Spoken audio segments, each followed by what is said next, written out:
The dawn of a brilliant mind in pre-war Vienna. Welcome to a journey that transcends pain and despair, delving into the life of a man whose experiences in Nazi concentration camps became a powerful lesson in human resilience. Are you ready to uncover the secret behind finding meaning even in life's deepest abysses? Your opinions are crucial. Share in the comments what you hope to learn from this story. We are transported back to the vibrant Vienna of the early 20th century, a crucible of intellectual and cultural effervescence. Here, we meet young Viktor Frankl, a medical and psychoanalysis student with revolutionary ideas that challenge the dominant currents of Freud and Adler. We witness his first steps in medicine, his passion for psychology, and the challenges he faced in solidifying his theories within an often skeptical academic environment.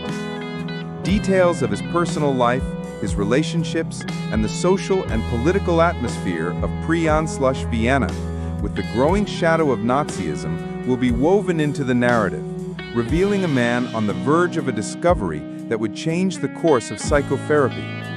The air in Vienna was often crisp, carrying the scent of freshly baked pastries from the bustling cafes, mingling with the subtle hint of coal smoke from the city's heating systems.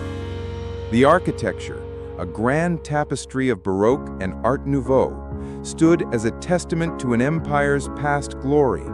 Yet beneath its elegant facade, whispers of political unrest grew louder. Frankl, often seen walking through the Ringstrasse, deep in thought, was acutely aware of the changing tides, even as he dedicated himself to understanding the human psyche.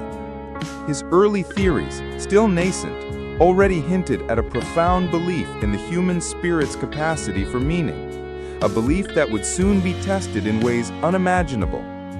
The shadow of war and personal resilience. We now move into the period when Europe was engulfed by World War II. The rise of Nazism and the annexation of Austria brought Frankl and his family the harsh reality of persecution. This chapter will address the difficult decisions he had to make to protect his loved ones, his attempts to escape, and the inevitable imprisonment. The narrative will detail the oppressive atmosphere, the constant fear, and the courage required to maintain hope in a world that was crumbling around him. We will see the first signs of his logotherapy theory being tested in practice, even before it was formalized, as he observed and reflected on the human capacity to find purpose amidst unspeakable suffering. The once bustling streets of Vienna grew quiet, replaced by the ominous sounds of marching boots and the chilling echoes of propaganda. The elegant buildings now seemed to cast longer, darker shadows, mirroring the despair that began to settle over the city. Frankl, despite the escalating danger, refused to abandon his elderly parents, a decision that would ultimately seal his fate. His attempts to secure visas, a desperate race against time, were met with bureaucratic walls and the tightening grip of the regime.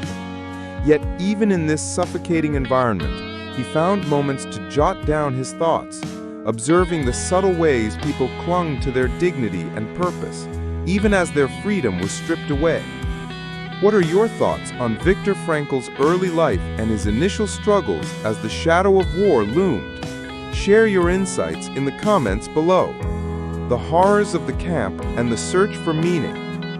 The heart of this story lies in Viktor Frankl's years in the concentration camps, including Theresienstadt and Auschwitz.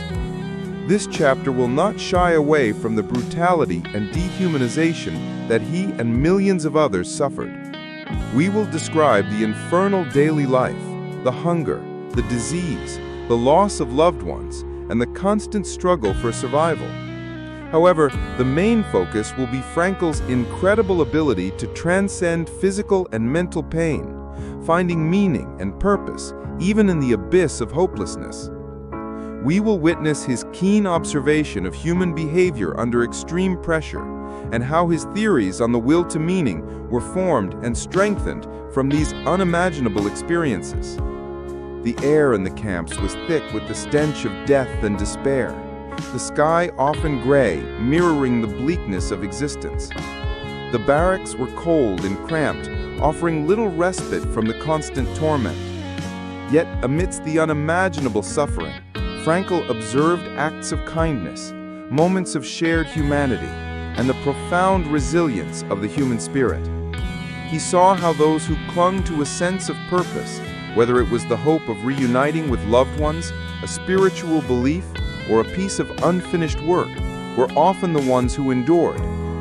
His own survival became a testament to his theory, as he found meaning in helping others, even in the most dire circumstances. Thank you so much for staying with us through this profound journey into Viktor Frankl's life. Your dedication means the world to us, and we promise you the best is yet to come. Rebirth and the global impact of logotherapy. The liberation from the camps marked a new phase for Viktor Frankl, but not without deep scars and irreparable losses. This chapter will address his return to post-war Vienna, the pain of grief, and the arduous process of rebuilding his personal and professional life.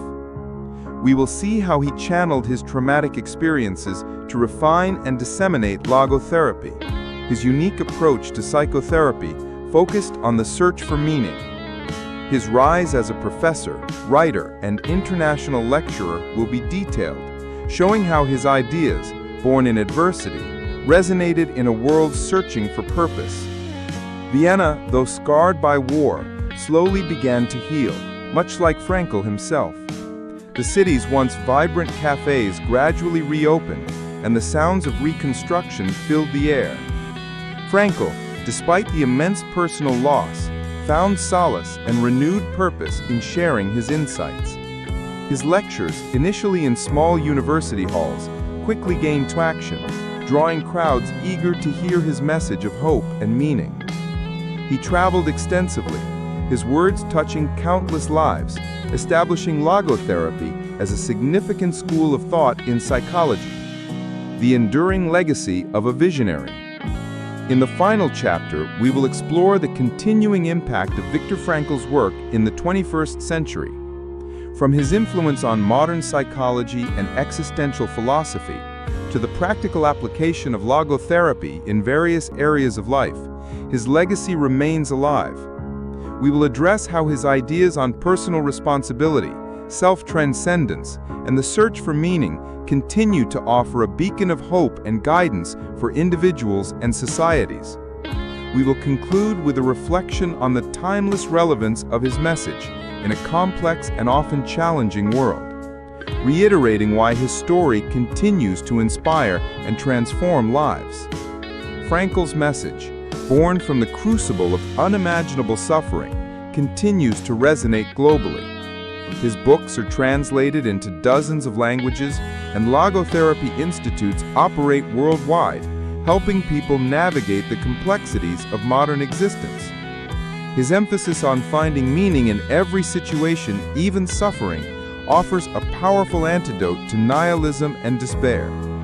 His life serves as a profound reminder that while we cannot always control what happens to us, we can always choose our attitude towards it. And in that choice lies our ultimate freedom and the key to a meaningful life.